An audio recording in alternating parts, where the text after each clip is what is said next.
welcome to the very first World Congress about superstitions. My name is Susan Parker, and together with my dear colleague Violet, we're going to be the hosts of this phenomenal event, where representatives of different countries will share with us the most famous superstitions. Hello, Violet. Hello, Susan. As you say, the first Congress about superstition is going to be held here in one of the most impressive auditoriums in England. But the question is, ladies and gentlemen, what is about superstition? Well, Violet, superstitions are an important part of every culture. They are irrational beliefs in supernatural influences, especially as leading to good or bad luck, or a practice based on such belief. Exactly. When you grow up as part of a certain society, its culture and its belief, you acquire this kind of practices very easily, and it lasts a lifetime. However, there are people who are skeptical about it, aren't they? Yes, since there is no scientific evidence that these beliefs actually work, it is hard to believe that superstitions are completely true. Despite this, there are people who have dedicated their lives to the study of superstitions in their country, and that is why this Congress is possible. Without further ado, let's welcome the first group of experts who represent Argentina with a warm round of applause. Good morning. My name is Juliana Salazar and I'm from Formosa, Argentina. Along with my team, as Susan and Violet have already said, we're going to offer the audience some explanations about the most famous superstitions in our country. First of all, I want to clarify that the superstition that I am going to talk about came from the north of Argentina, and its practice is related to Corrientes, Santa Fe, and Formosa provinces. The superstitions that I have chosen is called the Caray de Octubre in Spanish. Caray means Mr. in Guarani. According to the tradition, Mr. October is an evil goblin that appears every year in October, and he inspects every house to see if they have enough food. If the house does not have a succulent and abundant meal, then the goblin will punish the members of the family with misery until the year is over. To understand this belief, we need to trace back to the time when native tribes inhabited the land.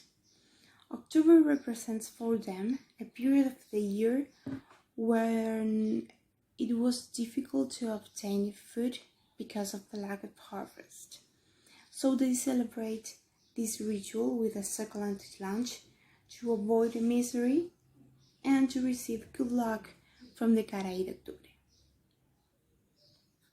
Hello, I'm Aymara Gordiola from Corrientes, Argentina, and I know Juliana's superstitions, but I could ever imagine the story. Caray of October is an interesting superstition.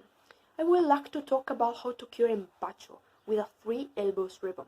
First of all, empacho is the Latin expression for several indigestion, such as headaches, nausea, diarrhea, and so on. According to the myth, you can cure it using a ribbon of 3 elbows long. You must place the bent point in the stomach pit and bend the tape where the elbow is. This procedure is repeated 3 times, and lastly, you have to finish it making a cross in the affecting stone while doing a prayer. Depending on how severe the empacho is, the ritual can be repeated for more than 1 day. For example, there are people who need 3 days until they feel good again. Hello, I'm Ximena Mieres from Chaco, Argentina. The superstitions that Aymara and Juliana told us are really interesting. And now I tell you about another popular superstition, the son of the Pitoe. The Pitoe is a bird that lives in the central and northern provinces of Argentina.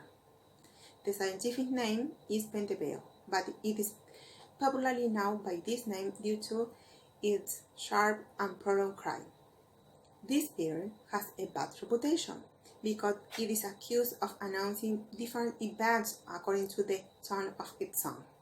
It is believed that when the pitoe visits a house with the slow song, it is announcing the death of the relative. On the other hand, if the bird has a sharp and rowdy song, it is announcing a pregnancy in the family. It is also believed that when its singing is loud and slow, it is announcing good luck related to the arrival of the money at home. Anyway, it is very common for the people to dislike its visit and try to kick it out regardless the tone of the song. Hello, my name is Gomez Cecilia. I'm from Misiones, Argentina. Well, the superstition that Juliana, Ximena, and Aymara tell us are still in force in these cities. However, the one I'm going to tell you is less common nowadays. Since ancient times, it was said that having a 7 male child or a 7 daughter, often giving birth 6 children of the same sex, was like a curse, since the son will become a werewolf and the daughter will become a witch. There is a rite based on a Russian tradition that says that to break this curse, it was through the patronage of the Tsars. Furthermore, for this reason, there is a law in Argentina, the law number 2843, an Argentine legislation that guarantees the president of the nation, government of the province, the godfather of the seventh child or seventh daughter at the time of their birth. This law prevents these children from being abandoned by their families because of this popular superstition. Well, even so, the children don't establish a close relationship or make contact with their godparents.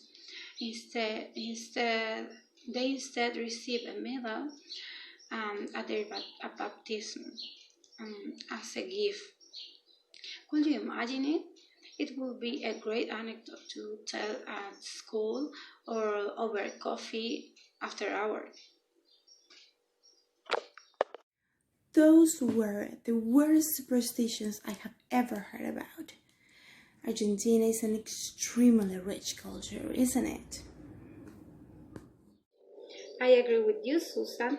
The superstitions are full of cultural background related to ancient tribes, cults, and practices that make their stories and legends even more captivating and enchanting.